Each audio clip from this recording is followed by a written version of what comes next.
बैलजोडीचा वर्षभर संगोपन करतात. मित्रांनो, मी श्रीधर कुंभार पुन्हा एकदा माझ्या घाटीपिटी चॅनलमध्ये सर्वांचं स्वागत करतो आहे. बऱ्याच दिवसानंतरनं मी हा व्हिडिओ बनवतो आहे आणि आज आहे कर्नाटकी बेंदूर आणि त्यानिमित्त गडिंग्लजमध्ये बऱ्याच दिवसानंतरनं बैलांची मिरवणूक निघलेली आहे.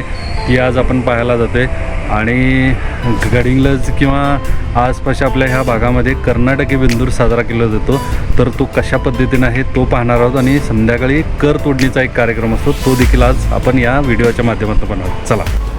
तर मित्रांनो, 2च दिवसापूर्वी मजबूत अशा पावसाला सुरुवात झालेली होती आणि आज आपला कर्नाटकी बेंदूर साजरा होतो आहे आणि आत्ता आपण आहोत हिरण्यकेशी नदी घाटावर गडिंग्लजमध्ये आणि इथं तुम्ही पाहू शकताय बैलांना सजवलं जाते, रंगरंगोटी केली जाते. तर आज आपल्या गडिंग्लजमध्ये कर्नाटकी बेंदूर साजरा केला जातो आणि त्यानिमित्तानं इथं श्री महालक्ष्मी यात्रा कमिटी आणि रेस संघटना यांच्यामार्फत आज मोठ्या पद्धतीनं बैलांची मिरवणूक काढली जाणार आहे आणि त्यासाठी आपण आलो आहे. बऱ्याच वर्षानंतरनं अशी मोठ्या पद्धतीनं मिरवणूक निघत आहे बैलांची आणि खूप मोठ्या पद्धतीनं इथं बैलं आलेले आहेत आणि हे पाहताना म्हणजे मला जुने दिवस आठवलेले आहेत. तुम्हाला पण कदाचित जुने दिवस आठवतील. प्रत्येकांच्या गल्लीत असेल किंवा दारात बैलाची जोडी वगैरे असायची आणि त्या जोड्यांची मिरवणूक वगैरे किंवा त्यांना सजवणं वगैरे हे असायचं. सकाळी लवकर त्यांना अंघोळ घालणे त्यावेळेला भरपूर असायचं आणि मधल्या काळात हे बंद झालेलं होतं आणि आत्ता देखील त्याचं प्रमाण कमी आहे. पण यावर्षी पहिल्यांदा गडिंग्लजमध्ये अशी बेंद्राची मिरवणूक होत आहे आणि हे समजल्यावर मला वाटलं की हे तुम्हाला दाखवावं, कारण गावामध्ये बऱ्याचशा गोष्टी म्हणजे घडत असतात आणि त्या तुमच्यापर्यंत असं म्हणजे संस्कृती जी आपली आहे ती दाखवायला मला खूप आवडतं. त्यामुळे आज मी इथं आलो आहे आणि सगळ्या कामांना सुट्टी देऊन आज हे मी करतो आहे, कारण शेतकऱ्याचा सण आहे. त्याचबरोबर इतक्या मोठ्या पद्धतीनं बैलजोड्या आहेत आणि परत म्हणजे बाकीच्या बैलजोड्या पण येत आहेत आणि लहान मुलं पण तुम्ही पाहू शकताय किती उत्साह आहे बघा ह्याच्यात.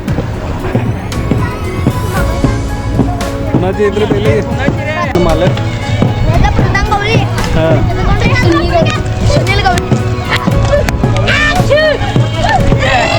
ह्याच्यात आहेत. ही बैलजोडी बघा तुम्ही कशा पद्धतीनं सजवलेल्या आहे. अशा बऱ्याचशा बैलजोड्या आलेल्या आहेत की ज्या मोठ्या म्हणजे चांगल्या पद्धतीनं सजवलेल्या आहेत आणि बघायला खूप छान वाटते. मित्रांनो, नक्कीच तुम्हालाही आता हे बघायला मिळेल. तर हा बेंदर जो आहे कर्नाटकी बेंदूर आपण साजरा करतो आणि मित्रांनो कसं आहे, कर्नाटकी बेंदूर आपल्या गडिंग्लज भागात साजरा केला जातो आणि संध्याकाळी कर तोडली जाते. तर कर पण आपण तोडतानाचं जे काही जे दृश्य आहे ते आपण थोड्या वेळानंतर पाहणारच आहोत. या व्हिडिओमध्ये ते देखील तुम्हाला पाहायला मिळणार आहे आणि आता बैलांची पूजा करून इथून या मिरवणुकीला सुरुवात होईल. ती आता आपण पाहू शकतो आहे की सर्व रेस संघटनेचे कार्यकर्ते असतील किंवा श्री महालक्ष्मी यात्रा कमिटीचे सर्व पंच असतील त्यांच्यामार्फत हे पूजन करून आता इथून हे मिरवणूक पुढे जाईल.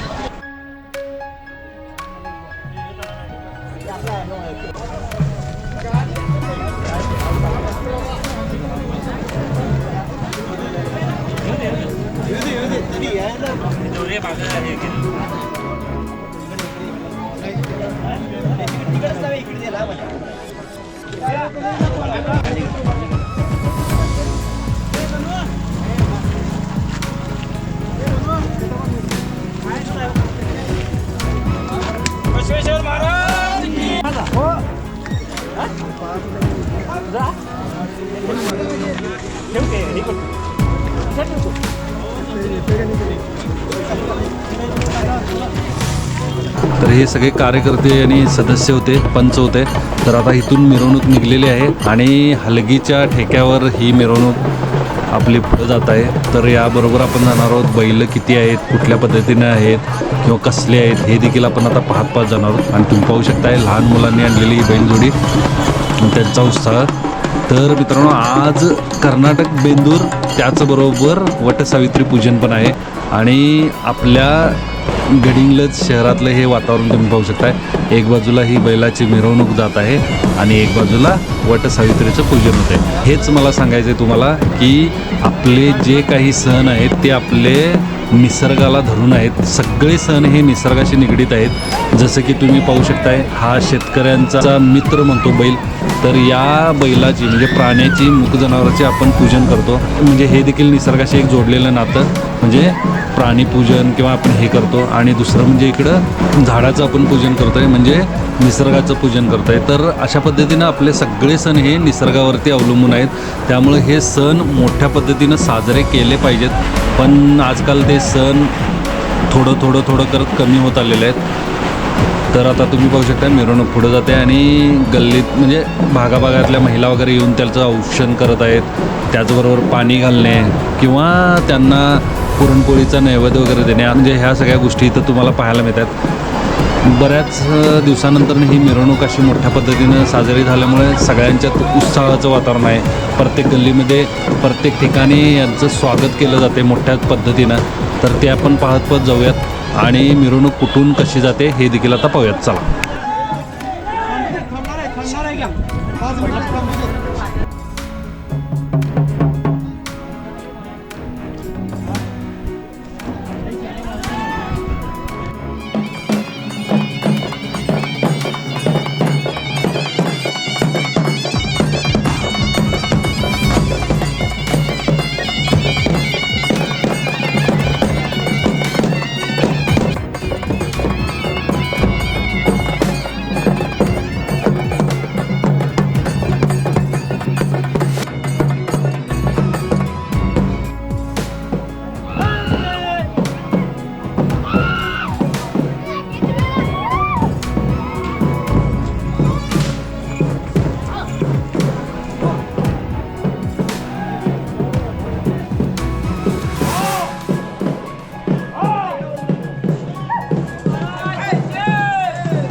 तर मित्रांनो, आता ही मिरवणूक जी आहे ती छत्रपती शिवाजी चौक या भागात आलेली आहे आणि इथून पुढं मुख्य मार्गाने ही जी मिरवणूक आहे ही अशी जात राहणार आहे. त्याचबरोबर आपण पाहतोय, बेंदूर हा केवळ सण नाही तर शेतकरी आणि त्यांच्या बैलांमधील प्रेम, विश्वास आणि ऋण व्यक्त करणारा हा दिवस आहे. एकेकाळी प्रत्येक घराच्या गोठ्यात बैलजोडी असायची, त्याच्या गळ्यात घुंगरांचा नाद आणि शेतात नांगर ओढणारे ते कष्टकरी साथीदार हे गावाच्या जीवनाचा एक अविभाज्य घटक होते किंवा भाग होते म्हणा. पण आज काळ बदलला आहे. आधुनिक यंत्रांच्या वापरामुळे गोठ्यातील बैलांची संख्या दिवसेंदिवस कमी होत चाललेली आहे अनेक मुलांना बैलजोडी जवळून पाहण्याची संधीही मिळत नाही, ती आज आपल्याला इथं पाहायला मिळत आहे. हे केवळ एक प्राण्याची कमतरता नाही, तर आपल्या ग्रामीण संस्कृतीचा, परंपरेचा आणि शेतकऱ्याच्या भावविश्वाचा एक भाग हळूहळू हरवत चाललेला आहे मित्रांनो. आणि याची जाणीव आपल्याला असायलाच पाहिजे आणि आहे, पण त्यामुळेच आजकाल म्हणजे हे जे सण आहेत ते परत आपण मोठ्या पद्धतीने साजरे करत आहोत आणि जेणेकरून ही परंपरा आपली ह्या येणाऱ्या पिढीपर्यंत परत समजायला पाहिजे, हे देखील यातून आपल्याला या पिढीला द्यायचं आहे. म्हणूनच गडिंग्लजचा हा कर्नाटकी बेंदूर अधिक महत्त्वाचा वाटतो. हा उत्सव आपल्या मुख्या प्राण्यांविषयी कृतज्ञता राहायला शिकवतो आणि आपल्या संस्कृतीची मुळे जपण्याची आठवण करून देतो. बैलाची संख्या सध्या कमी झालेली आहे, तरी त्यांच्याबद्दलचा आदर, प्रेम आणि आपल्या मातीतल्या या परंपरेचा अभिमान कधीच कमी होऊ द्यायचा नाही आहे. हा सण, या सणातून खरा संदेश आहे.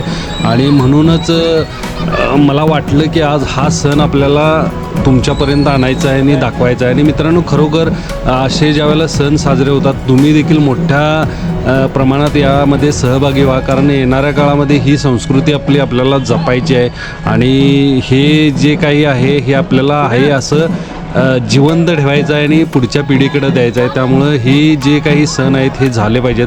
चला आता आपण काय करूयात की पुढं जाऊन ही सगळी बैलं एका ठिकाणी येतील आणि तिथं आपल्याला ही सर्व बैलांच्या जोड्या एका ठिकाणी पाहायला मिळतील आणि त्यांचं जे काही सहभागी झाल्याबद्दल आभार व्यक्त वगैरे होणार आहे, तर तेही पाहूयात. चला आता पुढं जाऊयात आपण.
तर मित्रांनो, आजच्या धावपळीच्या जगात अशा परंपरा हळूहळू मागे पडत चालल्या आहेत.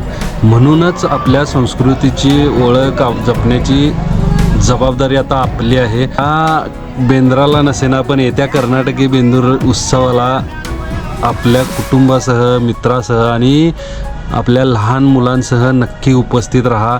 आपल्या मुलांना बैलांचे महत्त्व, शेतकऱ्यांचे कष्ट आणि आपल्या ग्रामीण संस्कृतीचा हा अमूल्य वारसा प्रत्यक्ष अनुभव द्या.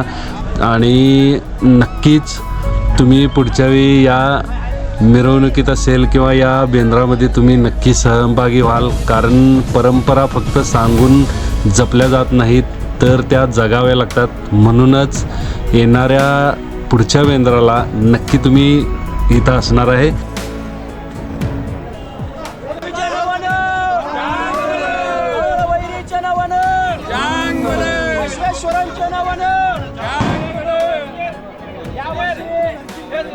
महालक्ष्मी यात्रा कमिटीच्या वतीनं व आपले बैलजोडी हौशी कलाकारांच्या आज कर्नाटकी बेंदूर जो सालाबादप्रमाणे आपल्याला साजरा होतोय, याचा फक्त गडिंग्लजकर आणि गडिंग्लज भागातील जे आपले बळीराजा या बैलजोडीचं वर्षभर संगोपन करतो, त्याचा या सणाचा उत्साह आणि या बैलांच्या ऋणातून, बैलजोडीच्या ऋणातून सदैव आपण सर्व शेतकरी मंडळी बळीराजानं त्याच्यामध्ये राहावं आणि त्याचा सण हा उत्सव साजरा करावा याकरिता महालक्ष्मीचे यात्रा कमिटीचे सर्वच पदाधिकारी या सर्वांनी मिळून अतिशय उत्साहामध्ये हा उपक्रम पार पाडण्याकरिता, हा सण साजरा करण्याकरिता या बळीराजाच्या ऋणात आपण कायम राहूया आणि त्याची सेवा करत राहूया. आपल्याला यावर्षी पाऊसमान चांगला होऊ दे अशी महालक्ष्मी चरणी आणि श्री काळभैरी चरणी प्रार्थना करतो.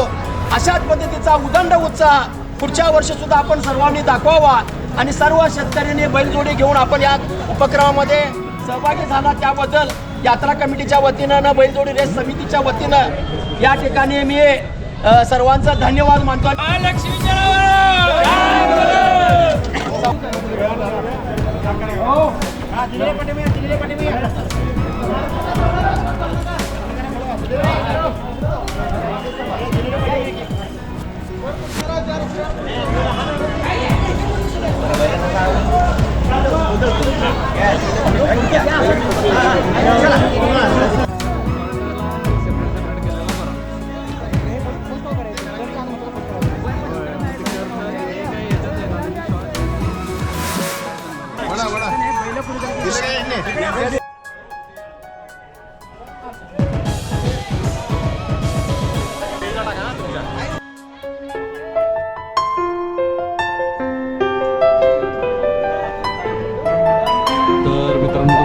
किती मोठ्या पद्धतीनं इथं आता गर्दी झालेली आहे आणि हे जे मध्ये आहे काटेरी कुंपण म्हणतो ते लावलं जाते, तर त्याच्यावरूनच ही बैलं ती त्याच्यावरून उडी मारून मग कर तोडणी केली जाते. याविषयीचा जो व्हिडिओ आहे मी तो आय बटनला देतोय, तो मी ह्याच्या आधी केलेला आहे. त्यामुळं जर तुम्हाला याविषयीची माहिती पाहिजे असेल तर तो व्हिडिओ नक्की पहा. तर आता फक्त आपण ही कर तोडणी कशी असते, त्याच्यानंतर काय होतं, सध्या तरी हे सगळं तुम्ही आता अनुभवा आणि माहितीसाठी आपला तो व्हिडिओ नक्की पहा. धन्यवाद.